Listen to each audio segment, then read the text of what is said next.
Okay, so hari ni kita akan lihat tajuk sel kimia. Okay, first of all, kamu kena tahu definisi sel kimia. So, ini adalah definisi sel kimia. Nota yang pertama tu iaitu sel kimia ni adalah satu sel yang menukarkan tenaga kimia kepada tenaga elektrik. So, tenaga kimia tu of course lah daripada larutan. Okay, elektrolit tu. So dia adalah bahan kimia. So dia adalah bahan kimia ni dia mengandungi tenaga kimia dan dia ditukarkan kepada tenaga elektrik. Macam mana kita tahu tenaga elektrik tu terhasil apabila ada pesongan jarum galvanometer. Okay. Alright. So, apa yang awak perlu tahu untuk sel kimia? So, sel kimia ni dia ada dua jenis, sel kimia ringkas dan sel Daniell. So, ni cikgu nak lukis sel kimia ringkas. So, dalam sel kimia dia mesti ada anode dan kathode. So, dia ada elektrod lah. So, ini adalah elektrod. Okay, yang cikgu lukis ni adalah elektrod dan dia mesti ada elektrolit. Elektrod tu dua kepingan elektrod logam yang berbeza dan dia terdiri daripada elektrolit. And then dia ada satu wire yang menyambungkan antara dua elektrod dengan voltmeter. Okay, ini adalah sel kimia ringkas. So, elektrod, okay, ini adalah elektrod. Okay, ini pun elektrod.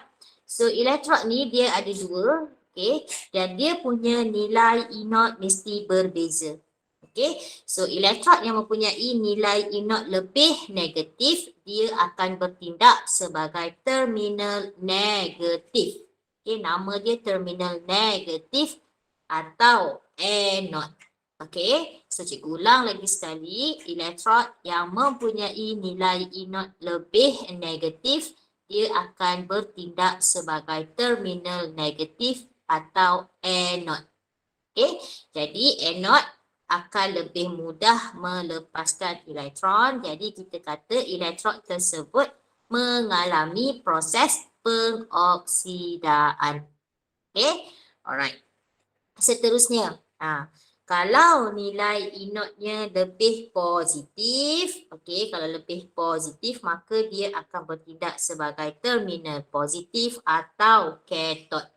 Okey, dan dia lebih mudahlah menerima elektron, jadi dia akan mengalami proses penurunan. Okey, macam biasa kalau cikgu akan hafal satu sahaja. Cikgu akan hafal nilai E0 lebih negatif. So bila ada je gambar sel kimia, cikgu akan tengok nilai E0 kedua-dua elektrod.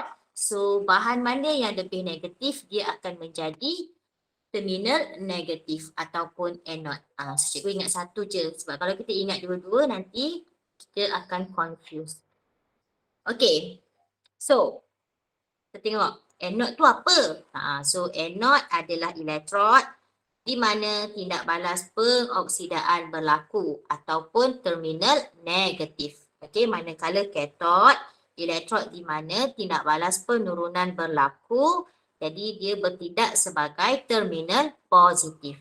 Okey, so elektrik tu apa? Elektrik tu adalah nilai beza keupayaan di antara dua elektrod yang menyebabkan elektron ni bergerak daripada terminal negatif kepada terminal positif melalui wire luar. So, apa yang kita boleh nampak? Kita boleh nampaklah, kita boleh kesan menggunakan voltmeter atau sometimes kita letak mentol. So, kalau ada pengaliran arus elektrik, mentol itu akan menyala.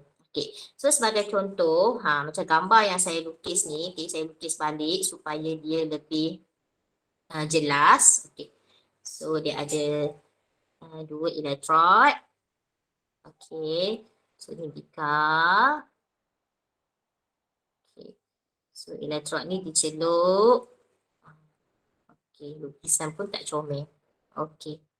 Alright, so ni cikgu lorekkan. Biasanya kalau bahan pepecah dalam sesunar radas kita lorekkan. Okey. So, contoh ini adalah sel kimia ringkas. So, ini adalah larutan. Larutan apa kita nak letak ya? Larutan kuprum 2 sulfat. Okay. So, this one is kepingan elektrod. Elektrod kuprum. Okay. Manakala ini adalah elektrod. Ini cikgu tunjuk contoh Ini adalah elektrod zinc. Contoh. So, okay. So, yang mana akan bertindak? Okay, cikgu bagilah nilai E not zinc.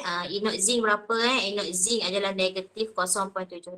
Ni rujuk balik jadual susunan elektrod piawai. Nilai E not tu rujuk balik. Okey, manakala kalau tak salah saya elektrod kuprum adalah positif 0.34. Kalau cikgu salah tolong betulkan sambil-sambil tu kamu semak di muka surat 35 ada jadual dia. Okey, so kalau tak salah saya memang betul lah. Ingat zinc negatif 0.76 betul, kuprum positif 0.34. Okey, so saya nak tanya which one yang akan bertindak sebagai anode? Mana yang akan bertindak sebagai anode? Zinc. Okay, so this one is anode atau terminal negatif.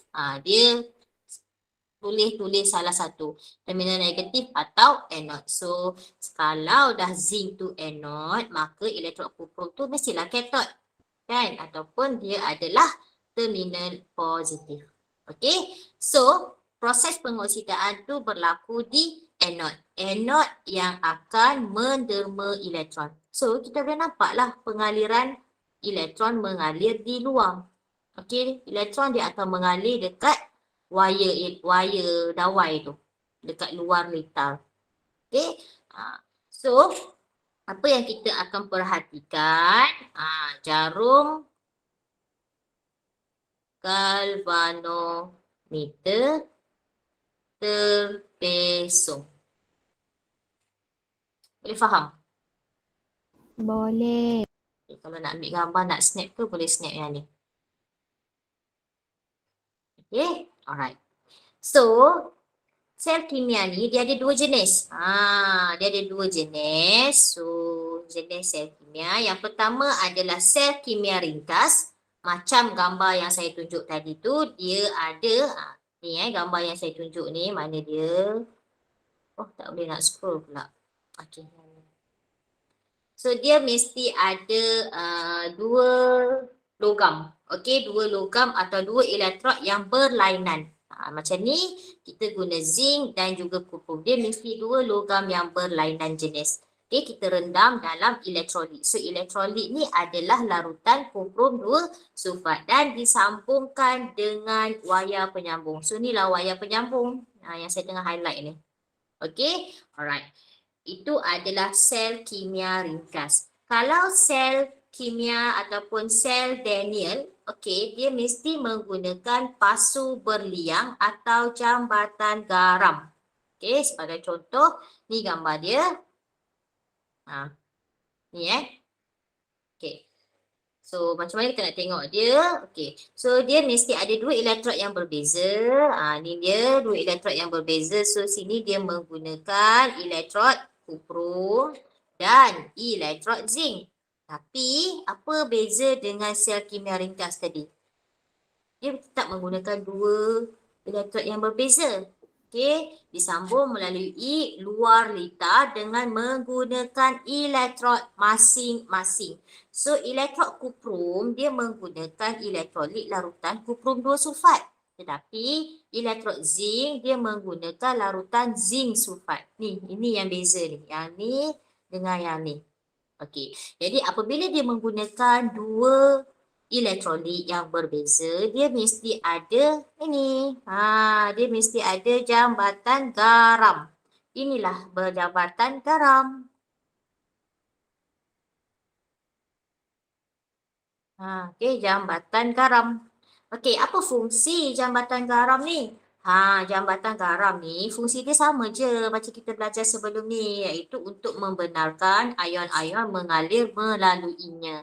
Okay, dan dia melengkapkan vital. So barulah elektron tu boleh bergerak daripada anode ke kathod. Sama juga. Okey, so dekat sini ada dua elektrod, zinc dengan kuprum. Okey, jadi nilai inot zinc kita tahu negatif 0.76, nilai inot kuprum positif 0.34. So, yang mana akan bertindak sebagai anode? Zinc. Yes, zinc. So, zinc adalah anode. Okey, atau terminal negatif. Manakala kuprum adalah kathod. Itu terminal positif. Sebab tu saya lukis elektron. Okay, ni saya padam. Okay, sebab tu saya lukis elektron dia mesti bergerak daripada anode ke kathod. So anode adalah zinc kan, so dia akan bergerak ke kathod iaitu kuprum. Okay, sometimes dia tak guna jambatan garam, dia guna pasu berliang. Kalau pasu berliang macam mana cikgu? Okay, pasu berliang macam ni.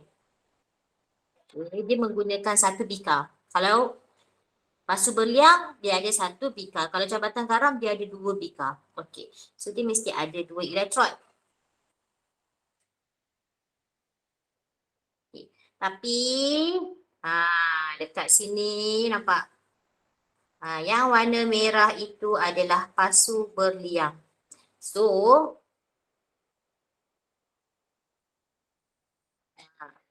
okay. Nampak tak cikgu lukis? So, yang dalam warna merah ni, dia menggunakan elektrolit yang berbeza. So, yang, okey, kejap cikgu kena lukis dulu dia punya. Ini wayar. Okey. So, ini katakanlah ini adalah elektrod kuprum. Okey, ini adalah elektrod zinc. Contoh So, yang merah ni adalah pasu berliang. Yang cikgu buat titik-titik merah tu adalah pasu berliang. Dalam pasu berliang yang kali hijau ni adalah larutan zinc sulfat. Okey, manakala yang warna biru ni yang direndam dalam elektrod kuprum itu adalah larutan kuprum 2 sulfat.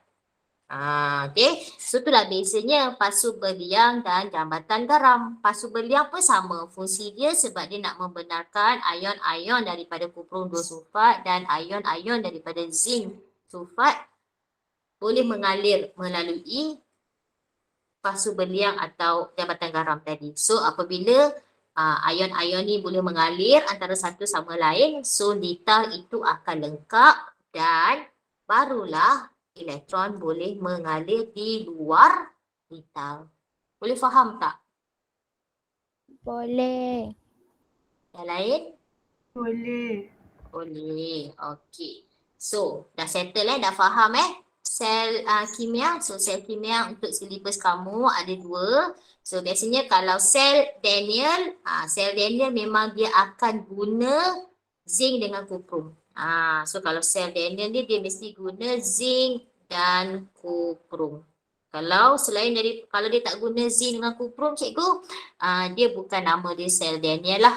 Dia nama dia sel lain, tapi dia tetap sel kimia. So macam mana kita nak tahu sel kimia ni mesti ada dua elektrod yang berbeza dan elektrolit. Elektrolit ni depends. Kalau sel kimia ringkas, dia ada satu sahaja larutan elektrolit. Tapi kalau sel Daniel, nanti awak akan jumpa banyak jenis sel. Sel Daniel dia ada dua elektrolit yang berbeza. Okey, apa yang membezakan ini adalah logam yang dia guna. Kalau logam dia guna zinc dan kuprum, maka nama dia adalah sel Daniel. Okey, next kita nak belajar tentang notasi sel. Okey, kita nak belajar tentang notasi sel. So notasi sel ni fokus untuk sel Daniel lah. Okey. Kalau kadang-kadang kalau dia tak sebut sel Daniel, dia bagi sel kimia pun kamu jangan confuse. Kalau dia bagi sel kimia, dia tak mention sel Daniel, dia boleh guna elektrod lain selain daripada kuprum dengan zinc. So, sel Daniel ni kan kita boleh tulis dia berdasarkan notasi sel. Notasi sel tu apa cikgu? Okey, notasi sel ni macam ni. Okay. So, kita tulis dia. So, ini adalah electrode, anode, and then kita buat simbol palang. Okey, palang tegak. And then ini adalah ion dalam elektrolit anode. Ion elektrolit. Hmm. Ya. Yang sel Daniel tu dengan sel Mhm. kimia tu sama je kan? Sama. Cuma cuma kenapa dia tu dipanggilkan nama sel Daniel daripada sel Okey, kimia? Okey, apabila dia menggunakan elektrod kuprum dengan zinc, maka sel kimia itu namanya sel Daniel.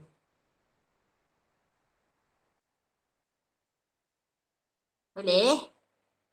Boleh cikgu? Okey. So, ini elektrolit. So, simbol, okey ni simbol palang dua ni menunjukkan itu adalah simbol untuk jambatan garam. Ataupun pasu berliang lah. Okey, so yang kedua adalah elektrod cathode. Sorry. Ion ni anode ion elektrolit daripada cathode dan ini adalah elektrod cathode. Okey, itu adalah simbol cara bagaimana kita tulis notasi sel untuk sel Daniel. Tapi ni tak semestinya sel Daniel lah. Okey, kalau sel kimia yang lain yang menggunakan dua jenis elektrolit, baru kita boleh tulis macam ni. Kalau sel kimia ringkas, tak ada notasi sel. Okey, alright. So, jom kita tengok contoh. Okey, jom kita tengok contoh. So, ni latihan 40 Okey, ni latihan 40. Ni salah ni. Ni latihan 40. So, dia suruh tuliskan notasi sel bagi sel kimia berikut. Okey. So, kalau kita tengok dekat sini, dia ada tips dia. Okey, tips dia kata, okey, macam mana kalau kedua-dua bahan dengan hasil tu adalah larutan elektrolit. Sepatutnya biasanya bahan tu elektrod, hasil tu adalah elektrolit kalau untuk anode. Kalau untuk kathod, bahan tu adalah ion, hasil tu adalah logam, elektrod. Okey, tapi kalau kedua-dua bahan atau hasil tu adalah larutan elektrolit, maknanya dia dalam keadaan molekul ataupun ion. So, kita akan guna platinum. Kita akan guna platinum sebagai elektrod. Okey, alright. So, jom kita tengok contoh Contoh yang pertama adalah zinc. Ini contoh yang pertama. Okey, zinc dengan kuprum. Okey. So, kita tahu sel kimia zinc dengan kuprum. So, dekat sini zinc bertindak sebagai anode. Betul tak? Zinc sebagai anode. Sebab apa? Sebab dia yang derma elektron. Kita nampak kat sini kan dia derma elektron. Manakala kuprum sebagai cathode. Ini anode, ini cathode. Sebab ion kuprum sebagai cathode sebab dia yang terima elektron. Okey. So kita tulis persamaan ion. Kita tulis. So persamaan ion macam biasalah kita tengok sini dua elektron boleh potong. So kita tambah je zinc. Okey, zinc tambah kuprum menghasilkan ion zinc tambah kuprum. Okey. Okey. So ini adalah anode. Ini adalah cathode. So, cara nak tulis dia, cara nak tulis dia, yang ini mesti daripada anode. Yang ini mesti daripada cathode. So, anode tadi zinc kan? So, zinc mesti bahan hasil. So, bahan dia, sekejap ya, ada orang call saya sekejap.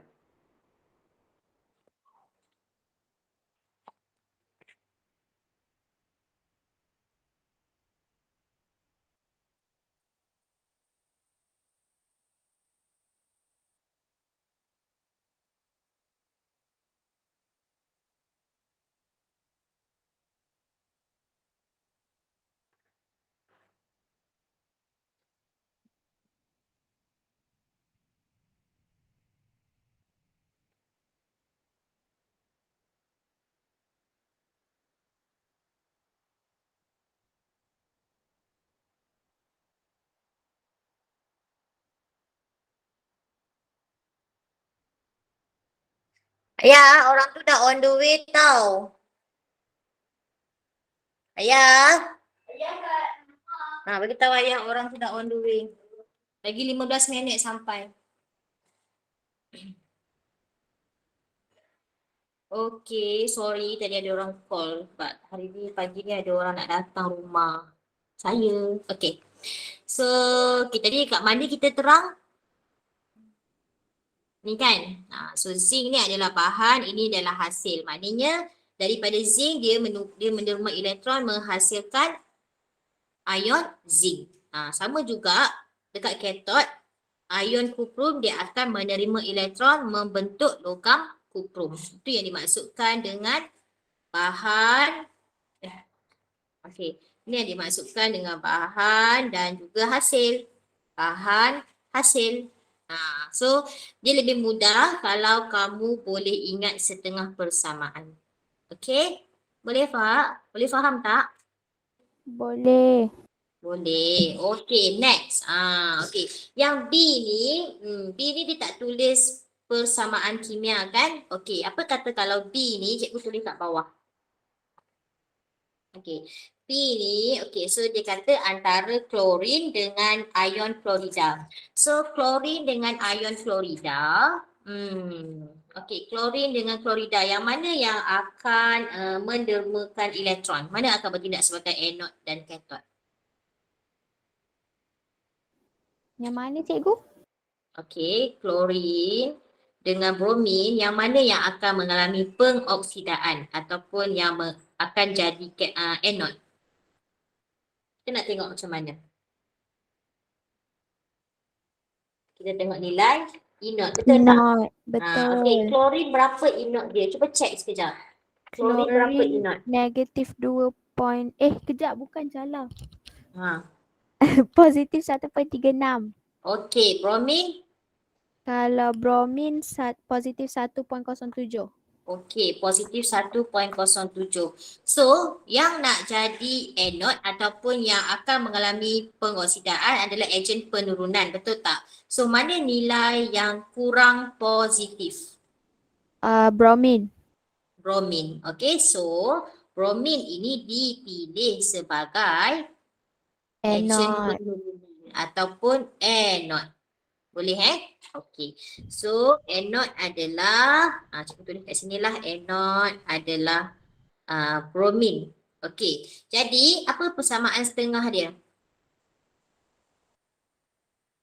Apa persamaan setengah dia?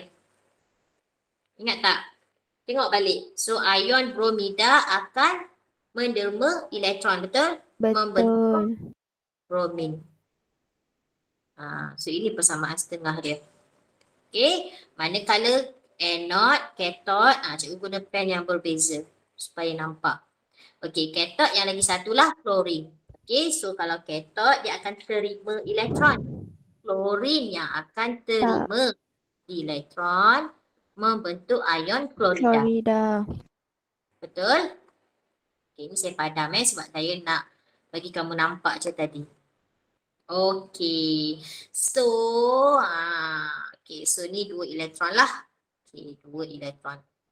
Okey, ni pun 2 klorida. Okey. Jadi, sebab tu dia dapat setengah persamaan Cl2 tambah 2 Br negatif menghasilkan 2 Cl negatif dan bromin Br2. Okey, yang ni. Okey, that's why dia dapat macam tu. Okey. So, kalau kita tengok, ada tak logam dekat situ? Ada tak logam? Tak ada. Tak ada kan? Sebab klorin tu dia dalam keadaan larutan. Bromida pun larutan. Jadi, di sini yang kita menggunakan tips yang dia bagi. Tulis elektrod platinum jika kedua-dua bahan atau hasil adalah larutan elektrolit. So tadi bromin ni anod, klorin adalah katot. Okey. So anod tulis dulu. Nampak tak dia letak platinum dekat sini? Okay, yang ni cikgu padam Yang atas ni cikgu padam supaya kamu tak nak kamu confuse. So ini dia letak platinum sebagai elektrod. Okey. Platinum. slash, dia kena letak juga ion bromida dan bromin. Dia kena letak juga. Okay, double slash untuk jambatan garam. And then baru kita tulis anode dia, cathode dia. So cathode dia adalah bahan dia adalah dia menggunakan klorin dan klorida serta elektrod dia adalah platinum. Okay, boleh? Boleh. So kalau bila masa kita nak menggunakan platinum, kalau anode dan cathode itu adalah kumpulan halogen. Kalau dia adalah logam, should be no problem. Tak payahlah kita nak letak platinum. Okay? So kat situ je. Tapi kamu jangan risau. Soalan ni dia kalau yang melibatkan dua-dua halogen ni jarang dia nak suruh tulis notasi sel kecuali kalau dia melibatkan penyesaran halida daripada halogen daripada larutan halida tu je. Okay, alright. So kita tengok pula yang C, kuprum.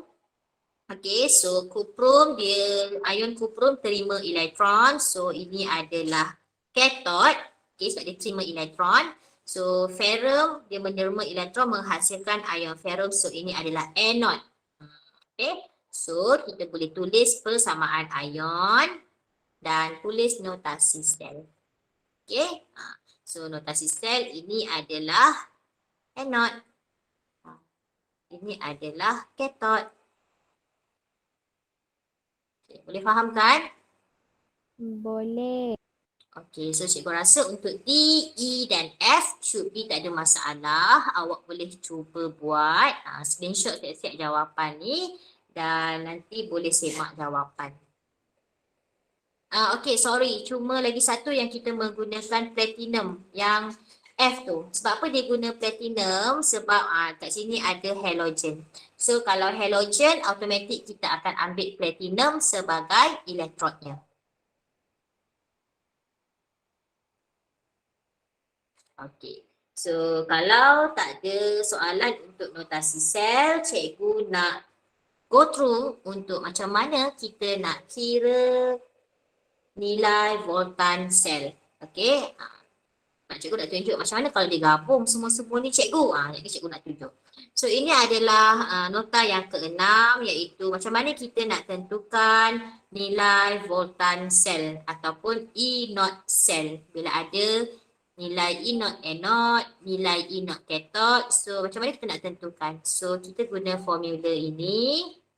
E0 sel sama dengan E0 cathode tolak E0 anode.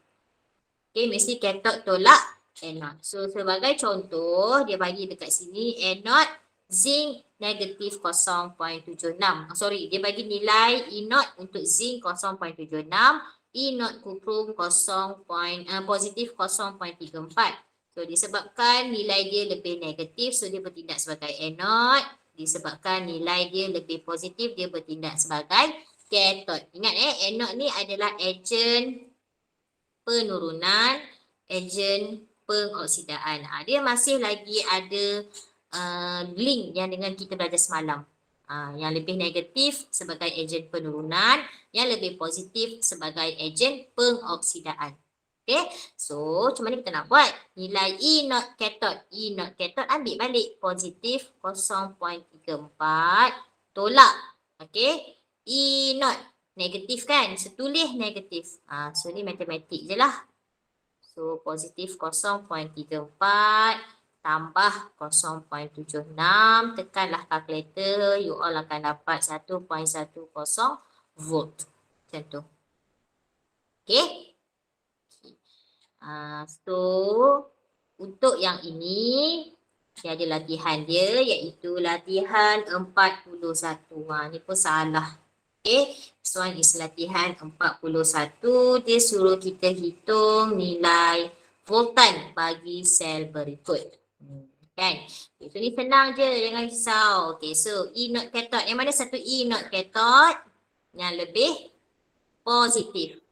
Kan? So 0.80. Tulis macam tu je, bukan yang susah pun. Okay, positif 0.80. E not A not. E not A not berapa tu? Negatif 0.76. Okay, kat bawah tu pun dia dah bagi dah jawapan. Kan, dia suruh kamu semak. Betul ke tak? So, macam mana nak cari nilai E not cell? Okay, so E not cathode tolak E not anode. So, macam mana nak buat kalau tak nak tulis E not cell tu pun tak apa sebab ruangan dia kecil. So, E not cathode positif 0.80 tolak negatif 0.76. So kalau negatif, kamu letak kurungan supaya kamu tidak tersalah. So positif 0.80 tambah 0.76. So you akan dapat positif 1.56. Okey. Perlu ke cikgu tunjuk semua sebab ni adalah soalan calculation yang sangat senang. Tak perlu. Tak perlu. So nanti cuba buat and kamu boleh semaklah jawapan. Dia dah bagi pun jawapan dekat bawah tu kan, dalam kurungan kecil tu adalah jawapannya. So saya dah semak. Semua jawapan tu betul. Tak ada errata ataupun pembetulan. Okay. So next kita nak lihat latihan 42. Oh okay. Ni tak sama sikit dengan buku kita kan? Okay, so cikgu kalau boleh nak guna buku yang sama, latihan yang sama. Okay, latihan 42 tak ada dalam buku. Tak ada dalam buku pula. Tak ada dalam paparan saya. Kita bincang sikit latihan 42 modul kamu tu. Okay, dia kata dia bagi sel kimia antara nikel dengan ferrum. Tu sel kimia ringkas ya sebab dia menggunakan satu jenis elektrolit. So, yang mana satu anode? Yang mana satu anode? Soalan tak ada dekat paparan skrin ni. Ni soalan dalam modul. Yang mana satu anode?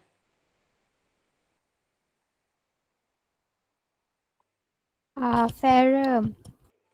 Okey, betul. Okey, anode tu adalah elektrod ferrum. Cathode? Nikel. Nikel. So, berapa nilai E not yang kamu dapat? Cuba tekan kalkulator sekarang.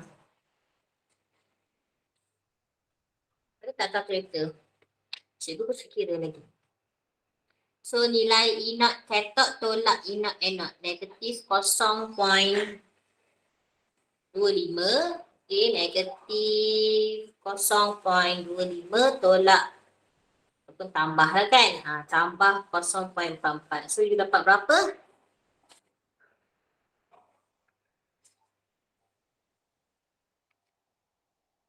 Dapat berapa? Positif 0.19. Yes, betul. Kamu akan dapat positif 0.19. Okay, okay. So, ni kamu dah pandai kira lah. Okay, next adalah soalan 43. Okay, so dekat sini dia kata notasi sel bagi sel kimia dengan menggunakan logam, kuprum dan magnesium sebagai elektrolit. Elektrolit pula. Sebagai elektrod adalah seperti berikut. Okay, so ni dia bagi notasi sel. So, dia kata nilai E not untuk magnesium is negatif 2.38. Nilai E not untuk ion kuprum ataupun kuprum adalah positif 0.034. So, berapa nilai voltan sel? Yang mana satu bertindak sebagai anode dan cathode? Berapa kamu dapat? A, B, C, D.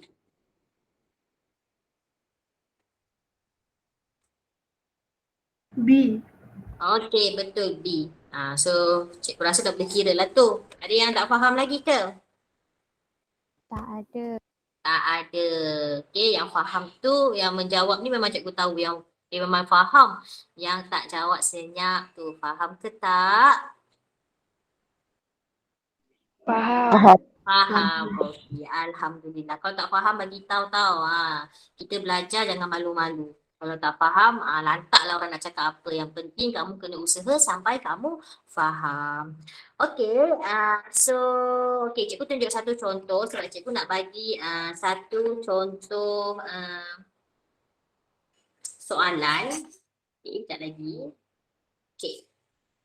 So, ni adalah latihan dalam modul. Ini latihan 44.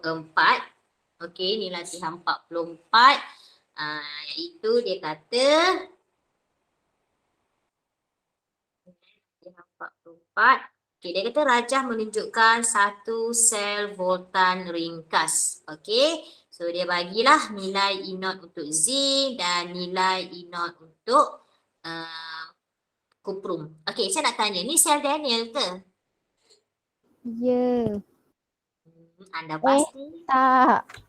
Sel Daniel. Betul dia guna elektrod macam sel Daniel, zinc dengan kuprum. Tapi dia ada satu elektrolit je. So kalau satu elektrolit dia bukan sel Daniel lah. Sel adalah sel kimia ringkas. Okay. So kalau kita lihat dekat sini, nilai E0 zinc lebih negatif daripada E0 kuprum. Jadi dia suruh kita kenal pasti terminal. So kat sini bahan pula zinc, elektrod zinc dia bincang untuk elektrod zinc. So zinc adalah terminal negatif. So dia akan bertindak sebagai anode. Okay, so kalau sebut terminal tu kena mention dua-dua, terminal negatif, anode. Okay, so tindak balas yang berlaku kalau dia anode, dia mesti mengalami pengoksidaan. So terangkan, terangkan ni macam biasalah, atom zinc melepaskan elektron, membentuk ion zinc. Okay, so setengah persamaan. So ejen penurunan. Saya rasa nak menerangkan tu kamu should be tak ada masalah kan, sebab dia sama je macam kita belajar sebelum ni, betul tak? Betul. Cuma, okay, good. Cuma point dekat sini kamu kena tahu tengok nilai E0.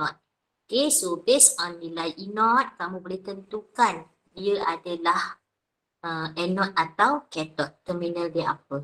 Okay, sebab kalau kamu faham yang sebelum ni, tajuk-tajuk yang akan datang ni insyaAllah mudah bagi kamu.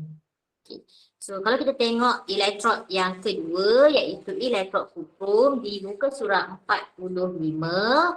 Okay. So kuprum dia tadi nilai E0 dia lebih positif kan. So dia akan menjadi terminal positif atau cathode. Okay. So jenis tindak balas yang berlaku. Ingat kalau kita tengok dalam jadual E0, yang terima elektron adalah ion kuprum. That's why dekat sini dia menggunakan istilah ion kuprum. Okay, so ion kuprum akan mengalami penurunan di mana ion kuprum ni dia akan terima elektron membentuk atom kuprum. Right? Okay, so ni adalah setengah persamaan. Sama je macam kita belajar sebelum ni. So peranan ion kuprum sebagai ejen pengoksidaan. So persamaan ion tu sebenarnya adalah persamaan keseluruhan. Okey, boleh? Boleh. Boleh. Alright. So cikgu rasa latihan latihan. Okey, sekejap. Dekat buku kamu dia nyatakan arah pergerakan elektron. So elektron ni dia bergerak daripada mana ke mana? Anode ke cathode? Anode ke cathode. So daripada elektron mana ke mana tu? Zinc ke kuprum? Yes, so kena lukis. Okey, kena lukis. Kalau gambar rajah ni lukis dan ayat tu boleh tulislah daripada elektrod zinc ke elektrod kuprum ataupun dari zinc ke kuprum melalui wayar luar. Okey. Okay. So latihan 45 tu saya rasa saya tak perlu terangkan. Awak boleh cuba buat. Latihan 46 pun awak boleh cuba buat. Okey, latihan 45 ni nampak. Okey, latihan 45 ni dia menggunakan pasu berliang. Right, dia menggunakan pasu berliang. Latihan 46 dia menggunakan jambatan garam. Okey, dia menggunakan jambatan garam. Okey. Alright, cikgu nak bincang soalan 47.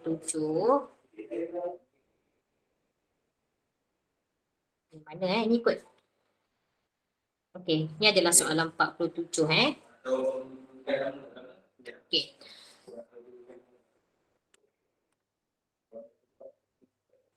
Alright. So, saya nak tanya, dalam larutan stannum 2 sulfat, apakah ion yang ada, yang hadir dalam elektrolit larutan stannum 2 sulfat? Siapa tahu? Ion apa yang ada tu? H2O, sulfat, stannum. Okay, ion H2O, H2O, ion hidrogen. Okay, ion hidrogen, ion OH minus hidroksida. Sebab apa? Sebab dia adalah larutan. So kalau larutan dia mesti ada H2O. So H2O mesti ion hidrogen dan ion hidroksida. So daripada stannum 2 sulfat dia ada apa? Ada ion stannum dan ion sulfat. Okay, so kamu kena tahulah ion and ion. That's why cikgu suruh kamu hafal formula ion. So dalam stannum 2 sulfat ada ion stannum 2 positif dan ion SO4 2 negatif, iaitu ion sulfat. Okay, sebab ada soalan. Ni ada soalan ni dia akan tanya ion apa yang hadir, ataupun kalau dia kata N ion. Kalau N ion, ini je lah. Okay, kalau N ion, ion negatif. Kalau cat ion, inilah. Okay, so ni ada soalan. Cikgu memang bagi tahulah mana yang keluar tu cikgu bagi tahu. Okay, so elektron mana yang akan bertindak sebagai terminal negatif? Mana bertindak sebagai negatif? Nikel kan? Kenapa nikel? Sebab nilai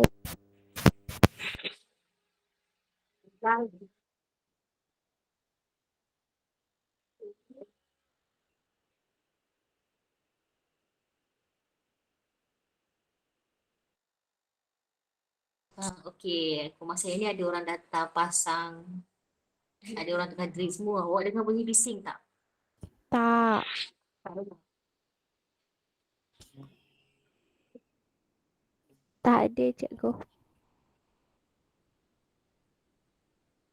Okey, ada dengar ke bunyi bising? Tak ada. Tak ada kan? Okey, kalau tak ada is very good lah. Okey, so kenapa nikel sebagai anode? Sebab dia punya nilai inert lebih negatif. Okey, so kat sini dah ada lah. Alright. So tulis persamaan setengah. Okey, persamaan ion. Persamaan ion kamu boleh tulis. Kamu gabungkan kedua-dua. Okey, so dia suruh cari nilai inert. Nilai voltan pun tak ada masalah. Okey. Kalaulah soalan tanya, okey, pemerhatian. Sebab cikgu tak ajar, tapi kalau cikgu takut kalau ada soalan tanya. So disebabkan ini adalah anode, ini adalah cathode kan? Okey. So elektron ni dia akan mengalir daripada anode ke cathode. Dengar betul-betul kat sini ada soalan, dia akan tanya pemerhatian yang akan berlaku. So disebabkan anode ni dia dah menderma elektron dia dah membentuk daripada nikel, dia derma elektron, dia membentuk ion nikel kan. So, apa yang berlaku, pemerhatian dia, elektron nikel ni semakin melarut, menipis. So dia semakin menipis lah. Nampak dia menipis. Itu kalau pemerhatian di anode. Kalau di cathode, okey, di cathode pula, larutan stannum, ion stannum ni dia akan terima elektron, membentuk logam stannum. So what happen to electrode stannum? Dia akan menebal. Okay, so dia akan menebal. Bawah tu dia akan menebal je. Sini. Dia akan menebal yang ni. Kalau menebal tu kita panggil dia terenak ke cikgu? Boleh, terenak boleh. Okay, terenak betul. Kalau ini dia melarut atau menipis. Yang anode ni dia akan melarut atau menipis. Menghakis pun boleh kan cikgu? Boleh, terhakis pun boleh. Istilah dia biasalah melarut, menipis, terhakis. Boleh tak? Boleh. Sampai dia akan tanya perubahan warna. Okay, so saya rasa setakat ni sahaja. Cikgu rasa cikgu dah sampaikan semua untuk yang masuk dalam exam. So kamu boleh buat latihan ulang kaji muka surat sampai sampai muka surat 49.